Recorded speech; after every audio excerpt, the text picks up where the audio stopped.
Dear students, welcome to my channel Digital World of Art। आज हम लोग फिर से एक नई स्टोरी की ट्रांसलेशन प्रैक्टिस करने जा रहे हैं।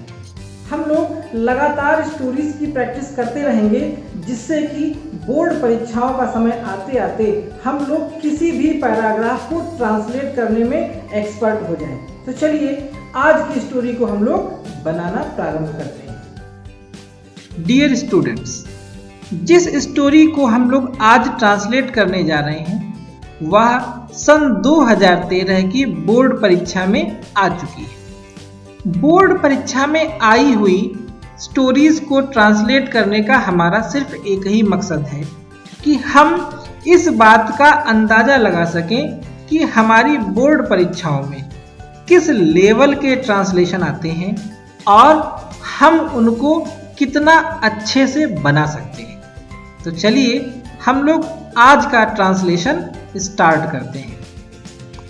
हमारा पहला वाक्य है, एक बार एक चित्रकार एक महल को सजा रहा था। यहाँ पर सजाने का कार्य हो रहा है और उसको कर रहा है एक चित्रकार। तो हमारा सब्जेक्ट और हमारी वर्ब हमें मिल गई। अब हम देखते हैं कि सब्जेक्ट के पहले क्या लिखा है। एक बार समय सूचक शब्द को जहां पर हो वहीं पर ट्रांसलेट कर देना चाहिए। एक बार की इंग्लिश हम लोग लिखते हैं ONCE वंस। एक बार हो गया।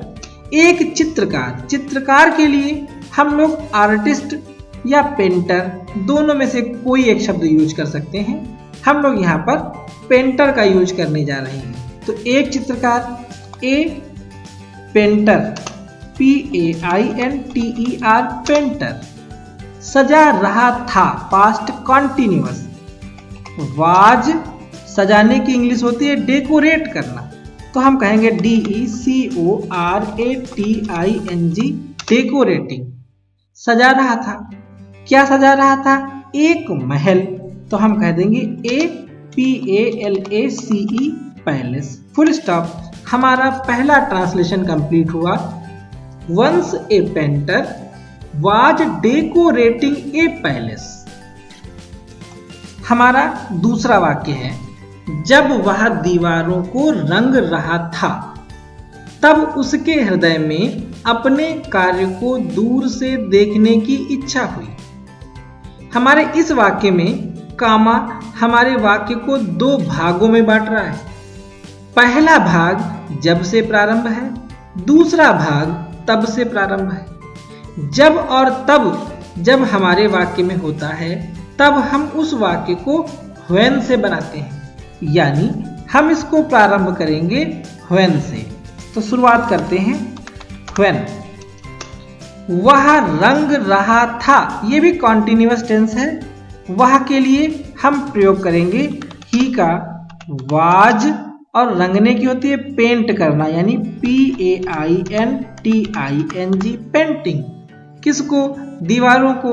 तो हम कह देंगे WALLS वॉल्स, दीवारें बहुवचन है। तब के लिए हम सिर्फ कामा लगाते हैं। उसके हृदय में और अंत में लिखा हुआ इच्छा हुई, यानी उसके मन में एक इच्छा आई, यानी उसने एक इच्छा महसूस की। तो हम लोग इसको ऐसे बनाएंगे कि ही माने उसने, FELT फेल्ट, क्या? एक इच्छा, AWISH wish. He felt A wish का मतलब हुआ कि उसके मन में एक इच्छा हुई। काहे की इच्छा हुई? देखने की। तो हम लिखेंगे टू SEEC, देखने की। क्या देखने की? अपने कार्य को दूर से। तो हम लोग पहले लिखेंगे अपने कार्य को, हम कहेंगे हिज WORK वर्क। और दूर से, दूर को इंग्लिश में कहते हैं फार, और से प्रीपोजिशन हो जाएगी हमारी, तो हम कहेंगे FROM फ्रॉम FAR फार, और फुल स्टॉप लगा देंगे। हमारा ट्रांसलेशन कंप्लीट हुआ।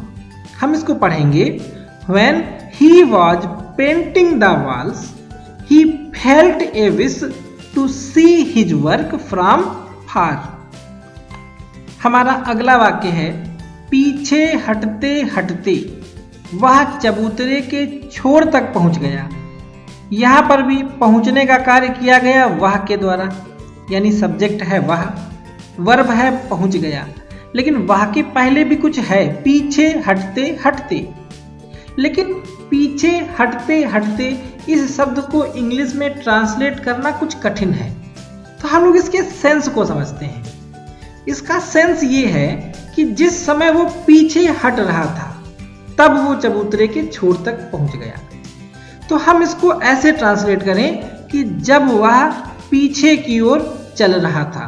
अब इसमें भी जब आ गया, तो हम इस वाक्य को भी when से स्टार्ट करते हैं। when ही वह पीछे हट रहा था, MOVING मूविंग, BAC के बैक के साथ में लगा देते हैं WARD word. when he was moving, यहाँ पे हम वाज बढ़ा देते हैं।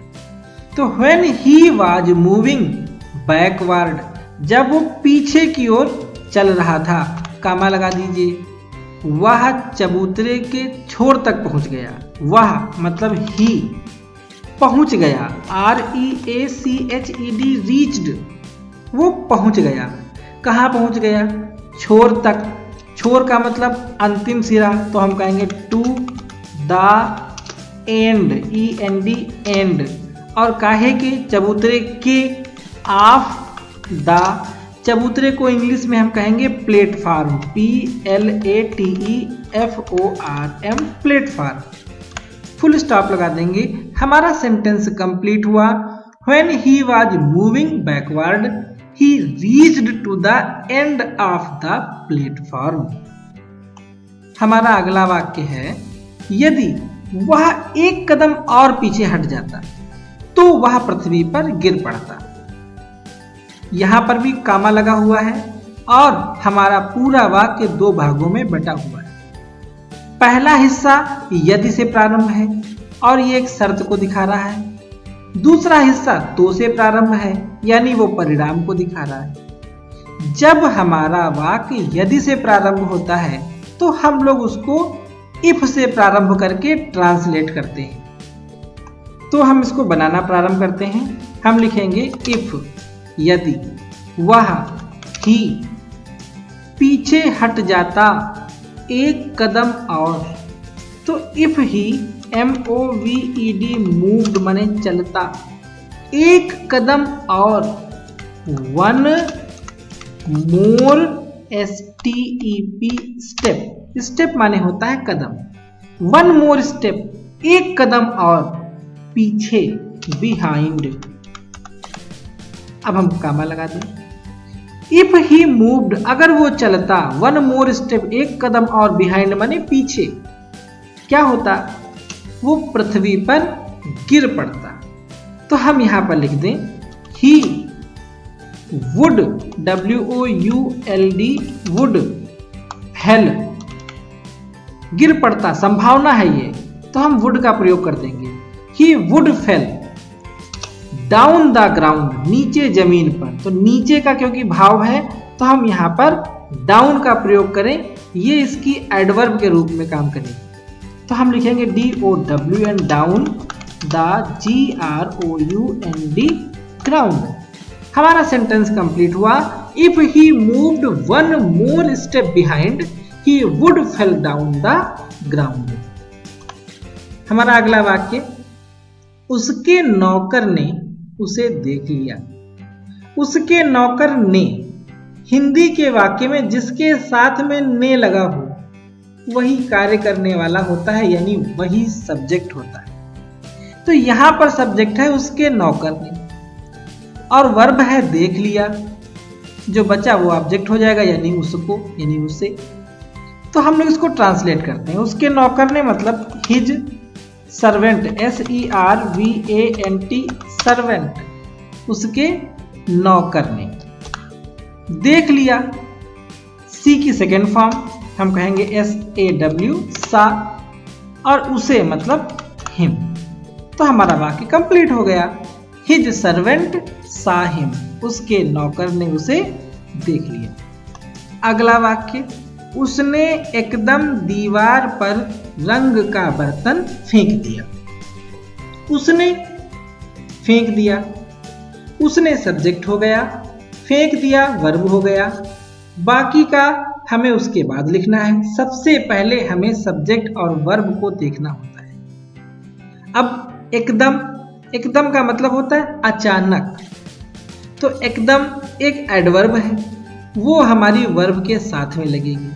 तो हम इसको ऐसे बनाएंगे कि ही, उसने, सडनली, SUDDENLY, सडनली, अचानक, फेंक दिया। फेंकने को इंग्लिश में कहते हैं थ्रो, क्योंकि ये बड़ा आ पे समाप्त है तो ये पास्ट इंडेफिनिट है और थ्रो की सेकेंड फॉर्म लगेगी। तो थ्रो की सेकेंड फॉर्म होती है थ्रू, THREW, थ्रू। ही सडनली थ्रू, उसने अचानक फेंक दिया। क्या फेंक दिया?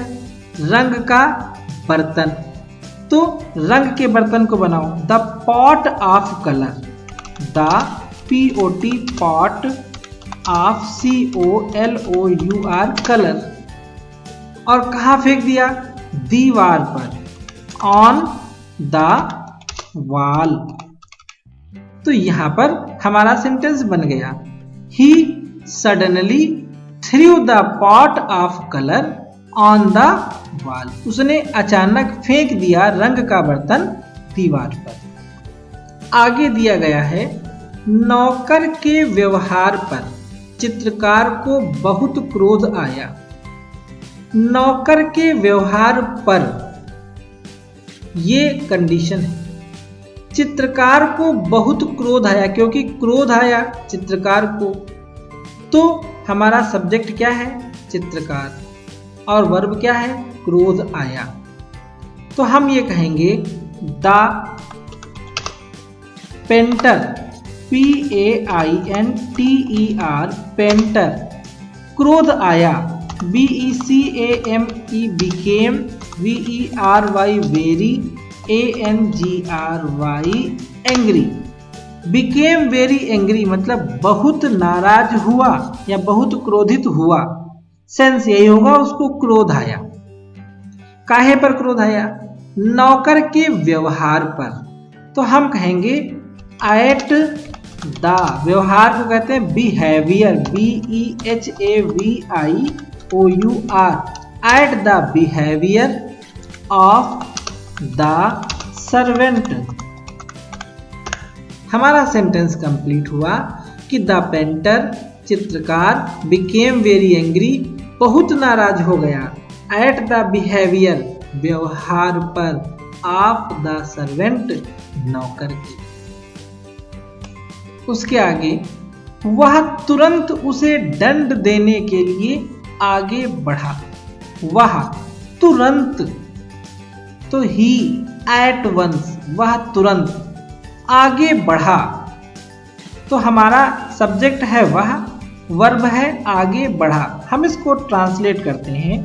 सबसे पहले लिखेंगे ही, तुरंत को हम वर्ब से पहले लगा देंगे क्योंकि ये वर्ब की विशेषता है, यानी ये एडवर्ब है और एडवर्ब को वर्ब के पहले ही लिखा जाता है। तो हम कहेंगे eight, ONCE, once, he at once, वो तुरंत आगे बढ़ा, MOVED, मूव्ड माने बढ़ा, FORWARD, फॉरवर्ड, फॉरवर्ड माने आगे की ओर।